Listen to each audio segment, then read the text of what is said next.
Iron man robot, Thanos robot. पूरे जंगल को भयानक आग ने अपनी लिपेट में ले रखा था और उसी जाल से एक काला साया ऊपर उठ कर आया और उसने थैनोस का रूप धार लिया, एक जादुई शैतान जो इस दुनिया पर राज करने आया था। थैनोस जहां पर भी जाता उसके गुजरने से वो जगह तहस नहस हो जाती थी। वो अपने पीछे उस जगह के और चीजों के सिर्फ निशान छोड़कर आगे बढ़ने लगता। वो हवा में तैरता हुआ आगे आगे बढ़ता था।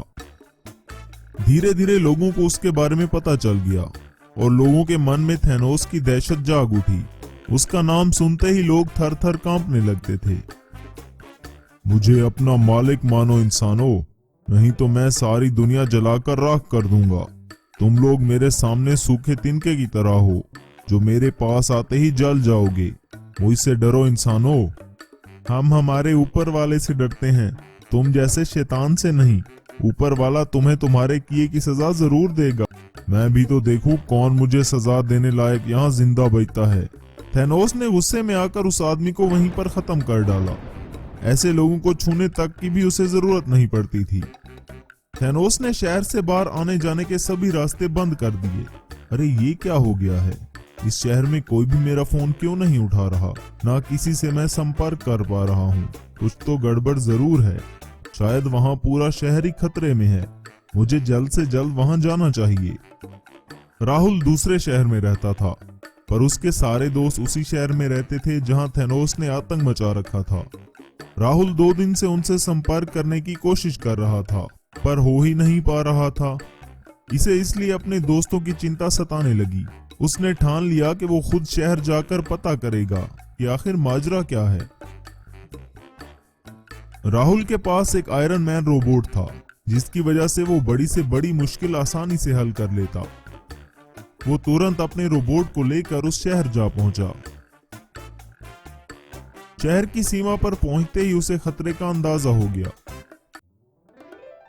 ये क्या? इस पूरे शहर में तबाही क्यों है? मैं इस शहर के अंदर क्यों नहीं जा पा रहा हूँ? ऐसा लग रहा है जैसे कोई अनदेखी शक्ति मुझे इस शहर के अंदर जाने से रोक रही है। लेकिन मुझे अंदर जाने का कोई ना कोई रास्ता तो ढूंढना ही पड़ेगा। चलो आयरन मैन रोबोट, काम पर लग जाओ। तुम ही मेरा आखिरी सहारा हो। तब वो आयरन मैन रोबोट हवा में उड़कर पूरे शहर का जायजा लेने लगा। थोड़ी ही दूर उसे अपने कंप्यूटर में थैनोस दिखाई दिया। वो तुरंत राहुल को लेकर उस जगह पर पहुंचा। जैसे ही वो वहां पहुंचा तो उसने देखा चारों ओर तबाही मची हुई थी और बर्बादी का मंजर छाया हुआ है। कहीं लोग रो रहे हैं तो कोई दर्द से तड़प रहा है। चारों तरफ तबाही ही तबाही थी। तब उसके कानों में एक भयानक सी आवाज गूंजी, अब हर तरफ मेरा ही साम्राज्य होगा और मैं बनूंगा सबका बादशाह। तो ये है उसके पीछे का करता धरता। इसको तो सबक सिखाना ही पड़ेगा। पर ये कोई मामूली इंसान नहीं लग रहा, ये कोई जादुई शैतान है। आयरन मैन रोबोट, तुम्हें अपनी सारी ताकत लगानी पड़ेगी। तभी शैतान की नजर राहुल और उसके आयरन मैन रोबोट पर पड़ी। पर आयरन मैन रोबोट भी लड़ने के लिए पूरी तरह तैयार था। थैनोस ने अपने जादुई शक्तियों से आयरन मैन रोबोट पर हमला कर दिया, लेकिन आयरन मैन रोबोट पर उस हमले का कोई असर नहीं हुआ और वो एक मजबूत चट्टान की तरह अपनी जगह पर डटा रहा। अरे इस पर तो किसी जादू का असर ही नहीं हो रहा। आखिर ये चीज क्या है? अब मेरे रोबोट की बारी है थैनोस, बच सकता है तो बच के दिखा। तब आयरन मैन रोबोट ने थैनोस पर हमला कर दिया और दोनों में भयंकर लड़ाई शुरू हो गई।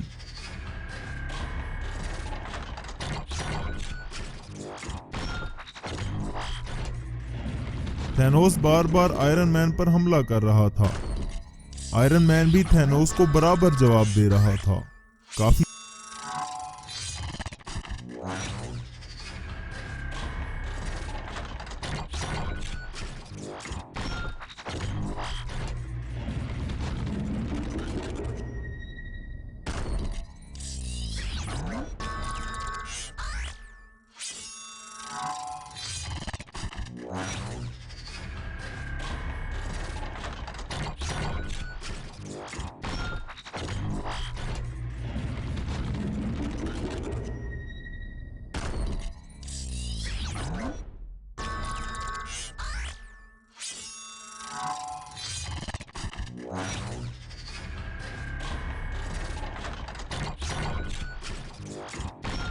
देर की लड़ाई के बाद आयरन मैन ने अपने सूट से थैनोस पर गोलीबारी शुरू कर दी और उसे वहीं पर खत्म कर दिया।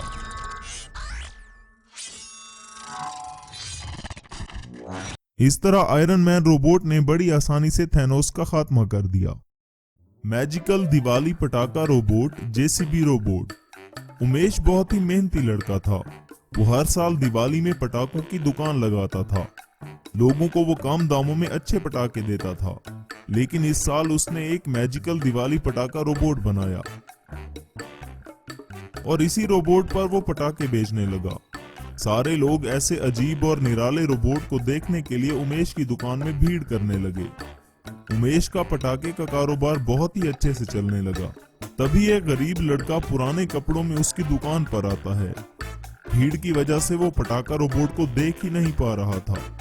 तब वो एक आदमी से कहता है, अंकल अंकल, मुझे भी दिवाली पटाखा रोबोट देखना है, आगे जाने दो ना। अबे जा, तू क्या करेगा पटाखा रोबोट को देखकर? वैसे भी जो पटाखा खरीदता है वही रोबोट को देख सकता है। बेचारा बच्चा पटाखा रोबोट को देखे बिना ही वहां से चला जाता है। उमेश दुकान से ही उस आदमी की बात सुन लेता है, लेकिन दुकान में काम होने के कारण इस वक्त वो कुछ नहीं कहता। शाम के वक्त अपनी दुकान बंद करके उमेश अपने रोबोट के साथ बस्ती में जाता है। वहां पर सारे बच्चे मैजिकल दिवाली पटाखा रोबोट को देखकर बहुत खुश हो जाते हैं। उस रोबोट के आगे पीछे नाचने लगते हैं। तभी उमेश सोचता है, देखो बच्चे कैसे खुश हो गए। काश ये अमीर और गरीब का भेदभाव ना होता तो सब मिलकर आज दिवाली मनाते। उमेश उन सारे बच्चों को पटाखे देता है और वो सब पटाखा रोबोट के साथ पटाखा फोड़ने लगते हैं। ये बात उसी गांव में रहने वाले चोर कालिया को पता चलती है। अरे वाह, ये पटाखा रोबोट बच्चों में काफी मशहूर है। बच्चे उसके आगे पीछे घूमते रहते हैं। अब इसी रोबोट का फायदा उठा के मैं बच्चों को अगवा करूंगा और शहर में उनको बेच दूंगा। ऐसा सोचकर कालिया उस रात मैजिकल दिवाली पटाखा रोबोट को चुरा लेता है और उसे लेकर बच्चों के पास जाता है। तभी कालिया उन बच्चों से कहता है, सुनो बच्चों, पटाखा रोबोट आया है, पटाखा रोबोट, चलो आओ जल्दी से। ये सुनते ही बच्चे मैजिकल दिवाली पटाखा रोबोट के पीछे चलने लगते हैं। कालिया उन बच्चों को जंगल में अपने ठिकाने पर ले जाता है और कैद करके वहीं रखता है। तभी एक बच्चा कहता है, अरे ये पटाखा रोबोट हमें कहाँ ले आया है, चलो घर चलते हैं। अरे अरे, कहाँ जा रहे हो? तुम सबको मैंने दिवाली पटाखा रोबोट से अगवा कर लिया है, अब तुम घर कभी नहीं जा सकते। ये सुनते ही बच्चे रोने लगते हैं, लेकिन कालिया उनको डांटकर चुप करवा देता है। दूसरे दिन बस्ती में हाहाकार मच जाता है। बस्ती वाले अपने बच्चों के लिए रोने लगते हैं। उधर उमेश भी अपने मैजिकल दिवाली पटाखा रोबोट के लिए परेशान हो जाता। रोबोट को ढूंढते ढूंढते वो बस्ती में जाता है। तभी एक आदमी उसे कहता है, अरे ये वही है दिवाली पटाखा रोबोट वाला, इसी ने हमारे बच्चों को चुराया है, पकड़ो इसे। अरे मैंने ऐसा कुछ नहीं किया, आपको कोई गलतफहमी हुई है। मेरा मैजिकल दिवाली पटाखा रोबोट ही किसी ने चुरा लिया है। हमें क्या बेवकूफ समझते हो? बंद करो अपना ये नाटक। देख क्या रहे हो बस्ती वालों, मारो इसे और पुलिस को बुला। बस्ती वाले उमेश को मारने लगते हैं, लेकिन तब वो भागने में कामयाब हो जाता है और अपने घर आकर सोचता है, लगता है किसी ने मेरा मैजिकल पटाखा दिवाली रोबोट चुरा लिया है और उसकी मदद से वो बच्चों को अगवा कर रहा है। लेकिन बस्ती वालों को लगता है कि इसमें मेरा हाथ है, मुझे इसका पता लगाना ही होगा कि क्या माजरा है। उमेश अपने मैजिकल पटाखा दिवाली रोबोट में लगी एक चिप से उसका पता ढूंढने लगता है और इसी चिप को अपने मोबाइल से एक्टिवेट कर देता है। देखते ही देखते इसकी लोकेशन का पता चल जाता है। तब उमेश अपने दादाजी के जेसीबी को रोबोट में कन्वर्ट करने लगता है। काफी देर की मेहनत के बाद उसने जेसीबी को मैजिकल जेसीबी रोबोट में कन्वर्ट कर दिया। तब उमेश अपने मैजिकल जेसीबी रोबोट को लेकर जंगल में जाता है और कालिया के ठिकाने पर पहुंच जाता है, जहां पर बच्चे कैद थे। मैजिकल दिवाली पटाखा रोबोट बच्चों की रखवाली कर रहा था। कालिया उमेश को देखता है और कहता है, अरे उमेश को मेरे ठिकाने का पता कैसे चला और ये यहाँ भी आधम का? चलो कोई बात नहीं, मेरा मैजिकल दिवाली पटाखा रोबोट उसके जेसीबी रोबोट से कम थोड़ी है। तभी मैजिकल दिवाली पटाखा रोबोट और जेसीबी रोबोट में लड़ाई शुरू हो गई। दोनों रोबोट एक दूसरे की जमकर धुलाई करने लगे। काफी देर तक दोनों रोबोट्स में घमासान लड़ाई चालू रही।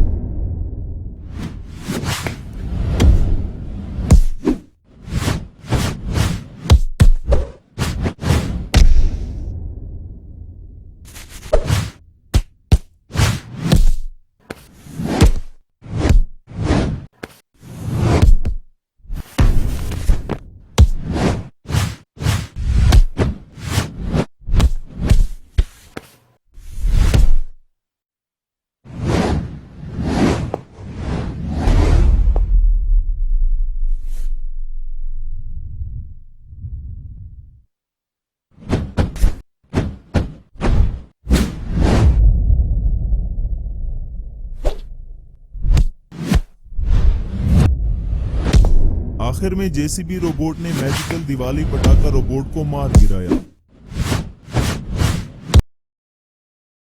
तब उमेश अपने मैजिकल दिवाली पटाखा रोबोट को फिर से रिस्टोर करता है।